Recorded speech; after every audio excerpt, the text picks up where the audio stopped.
얘기로 하고요. 오늘 뭐 재밌는 소식이 많네요. 김건희 씨가 옥중 편지를 또 지지자들한테 보낸 게 그렇습니까? 국민일보 보도를 통해서 공개가 됐는데요. 예. 김건희입니다. 네, 이렇게 시작을 합니다. 예. 편지를 읽고 그래도 희망은 있고 우리 친구들도 많다. 예, 그거 좀 올려주시기 바랍니다. 우리 친구들도 많다. 예. 네, 우리 친구들도 많다는 네. 한동훈식 세계관인데. 아 그래요? 네. 내 표를 79,000원 주고 사주는 사람도 많다. 뭐 이런 건데. 예, 근데 그러니까. 충분히 주장할 수 있겠네요. 왜냐하면 네. 지금 1년 8개월밖에 안 남았고 여러 가지 지금 법원에서 선고가 굉장히 그렇죠. 그 김건희 씨한테 그 예. 유리하게 나오고 있잖아요. 그러니까 우리 편도 많고 네. 또 과정에서 차차 얘기하겠습니다마는 지금 그 측근들 가운데 상당히 좀 불지를 않은 것 같아요. 예, 수사 이제 미진 과정을 나중에 얘기를 하게 될 네, 텐데. 네. 그러니까 아마 우리 친구들도 많다. 이 예. 표현이 그런 표현이 아닌가 그러니까요. 싶습니다. 예. 자, 지금 보면 우리 친구들 정말 사랑합니다. 저를 용서하시고 위로해 주시니 이보다 더 하나님의 은혜가 어디 있겠습니까? 말할 수 없이 감사드립니다. 예, 자, 김건희입니다. 이제 시작되는 예, 편지가 지금 나중에- 옥중에서 나왔다. 나중에 대통령 나갈 모양이죠. 그러니까요. 예, 제가 보기엔 이건 출마각이다라는 생각이 좀 드는데 무죄 받으면 출마하려고 하겠죠. 왜냐하면 통일 대통령이 꿈이었기 때문에 그녀가 꿈 실현 힐러리 프로젝트 무죄는 안 됐잖아요. 1년 무죄는 아니죠. 예, 무죄는 예. 아니잖아요. 그러니까 잠시 후 사면 나가는 복권을 받아야 네, 사면 복권. 예, 예. 뭐 그 불가능할 텐데 하여튼 보도록 하겠습니까. 자, 제가 오늘 그 구용의 논설위원님께 여쭤보고 싶었던 것은 최근에 이 김건희 사건과 관련된 무죄 릴레이 이거 어떻게 봐야 되는 거냐. 글쎄요. 지금 저도 이 사법부가 과연 지금 제대로 작동하고 있는가 네. 이런 의문을 가지고 있습니다. 그리고 네. 이제 그 사법부의 지금 그 판결들에 대해서 여러 가지 층이 있을 것입니다. 네. 굉장히 강경적으로 이렇게 볼 수도 있고. 근데 저는 지금 이 사법부의 문제가 어떤 뭐 전부 그렇다고 보지는 않아요. 네. 그리고 강성 그 비판자들이 보는 면에 있어서 충분히 제가 공감은 하고 이해는 합니다. 근데 이 조희대 그 대법원장 체제에 네. 와서 더욱더 이제 이런 문제가 생기다 보니까 예. 지금 우선은 판결 형태들이 너무 튀어요. 판사들 사이에. 어떤 균질감이라든지 네. 뭐 균형감, 균질을 하다고 해서 제가 뭐 그걸 갖다가 같은 달걀을 세우자는 얘기는 아닌데 네. 그 한덕수에 대해서는 이제 23년형이 그렇습니다. 선고가 됐어요. 그리고 또 이제 체포 방해에 대해서는 5년이 선고되고 맞습니다. 그다음에 김건희 씨의 주요 혐의에 대해서는 다 무죄가 무죄가 나오고 나요. 1년 8개월 나오고 심지어 이제 창원지법에서는 그 다 무죄가 무죄가 명태균은 아예 그 무죄가 나왔어요. 그렇습니다. 명태균 씨가 뭐라고 했습니까? 나를 만약에 구속하면은 한 달 안에 정권이 무너진다. 정권이 무너진다. 실제로 네. 무너졌잖아요. 그렇죠. 예. 그렇게까지 2년 전에 여름을 그렇게 뜨겁게 달구고 우리를 예. 주술 사유에 그 실태를 갖다 그렇습니다. 적나라하게 고발을 했는데 예. 그런 것들이 이렇게 그 반영이 안 되고 예. 판사들이 이렇게 하는 걸 보면서 이것은 좀 판사들의 개인 기량 뽐내기 아니냐. 이게 너무 그 판결이라는 것이 국민적 법 상식하고 그다음에 안정감이 있고 사회적으로 어떤 그러면 그렇겠구나. 고개가 네. 끄덕여져야 되는데 예. 이 판사마다 너무 다른 거예요. 그러니까요. 편차들이. 예. 그래서 이렇게 할 바에는 그 판사의 개인의 양심이라는 것이 우리가 무엇인가를 한번 이제 질문할 때가 됐다. 왜냐하면 헌법에 보면 재판은 법관의 양심에 따라 예. 헌법과 법률에 따라서 이제 양심에 따라 한다고 하지 않습니까? 예. 과연 그 양심이라는 건 솔직히 저도 제 양심을 모르지 않습니까? 제가 그 제 양심을 스스로 모르는데 그 판사들의 우리가 양심을 알 수도 없는 것이고 어떤 외과 수술적으로 우리가 파헤칠 수도 없는 것이고 네. 이제는 좀 그런 시대가 됐지 않나 그렇게 봐요. 예전에는 우리가 그래도 신뢰를 가지고 그것을 그렇습니다. 좀 이해를 하려고 했는데 지금의 그 행태들은 그런 범위를 벗어났기 때문에 판사들한테 과연 이 판단을 구하는 자체가 맞나. 이제 한계에 온 게 아닌가 예. 이렇게 개인적으로 다 다르고 네네. 너무 편차가 크다는 그렇습니다. 것이죠. 예. 그렇기 때문에 저는 어떻게 보면은 예전에는 배심원제를 굉장히 반대했거든요. 네. 미국에서 뭐 영화로 보면 네, 뭐 다.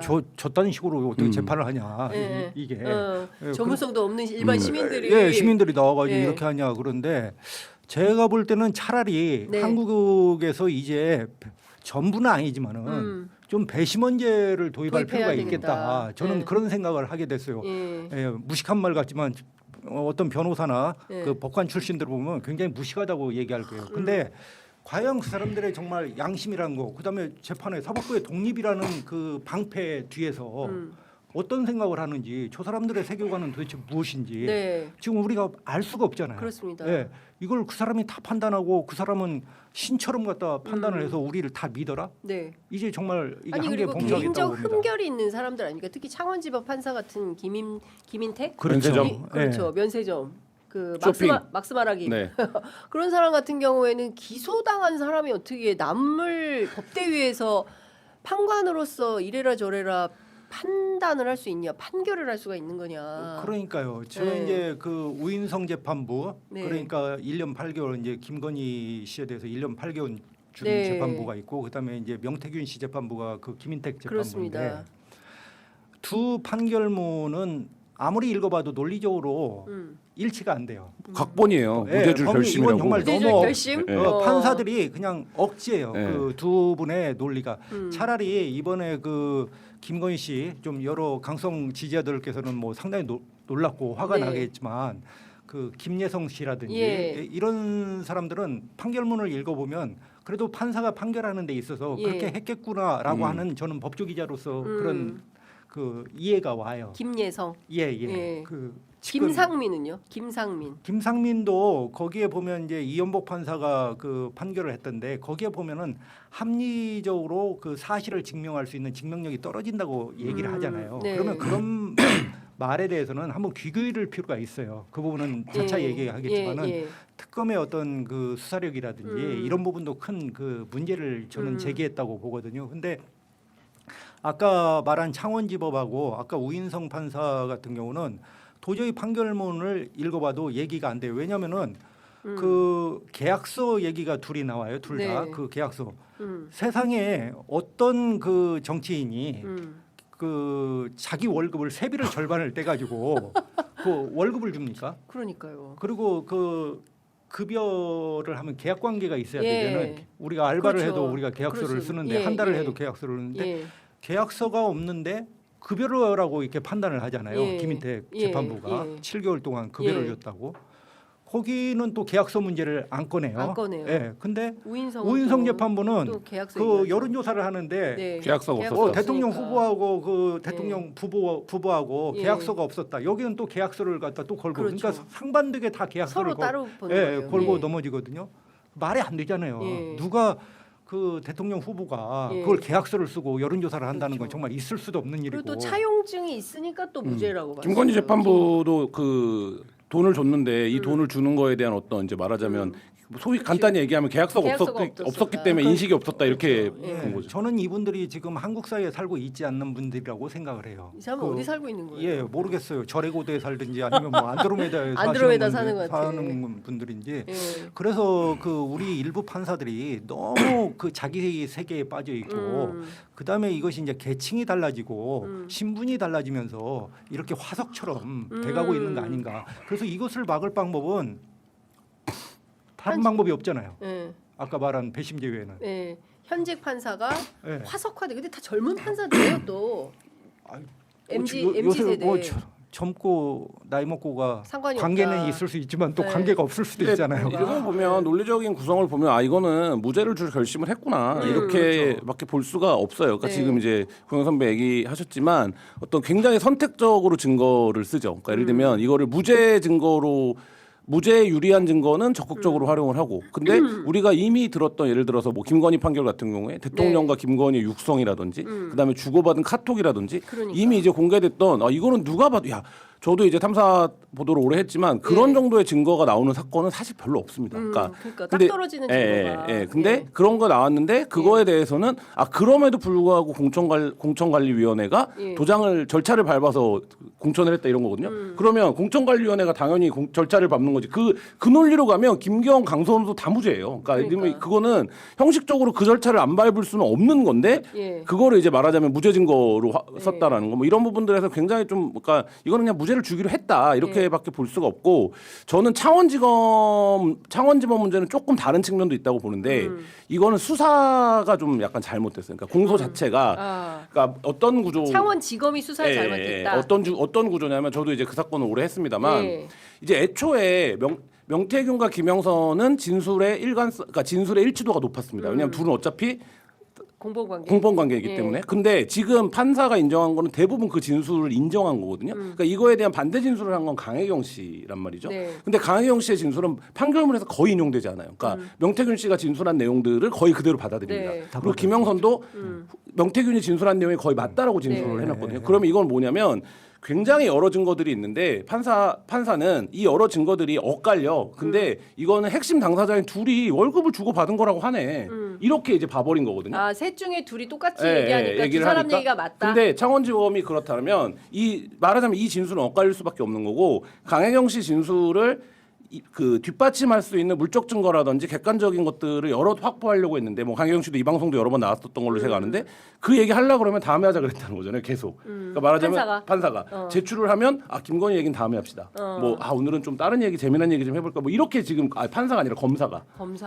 그리고 중간 단계, 그러니까 11월 초에 예. 이게 굉장히 이제 오래전 일이 돼버렸는데 이미 11월 초에 창원지검이 완결적인 수사 보고서를 만듭니다. 이 수사 보고서를 보고 윤석열이 계엄의 트리거가 됐다라고 우리가 얘기를 했던 거잖아요. 그럼 11월 초에 창원지검은 이미 이 사건의 얼개를 다 파악을 한 겁니다. 네. 근데 이게 기소까지 얼마나 걸립니까? 그 후에 굉장히 오래 걸립니다.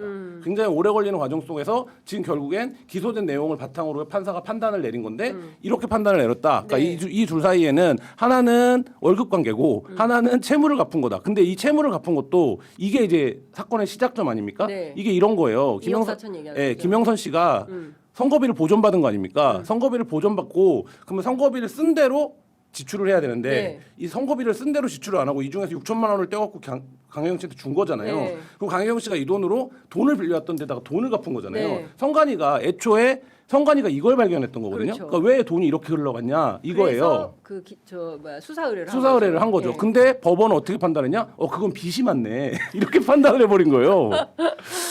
그러니까 수사할 때부터 그 네. 창원지검이 이제 그 정유미 검사장이었잖아요. 그렇죠. 사실 친윤의 이제 그 예. 핵심 검사장이었고. 이 사건으로 정유미 검사장도 기소가 됐어요. 예, 뭐 사실은 정유미 검사장이 있을 때부터 이런 의혹이 있었고요. 예. 봐주기 의혹이 있었고, 저도 그 김한 기자 말씀에 동의를 하는데 이 수사와 재판이 모두 문제가 있다 이렇게 봅니다.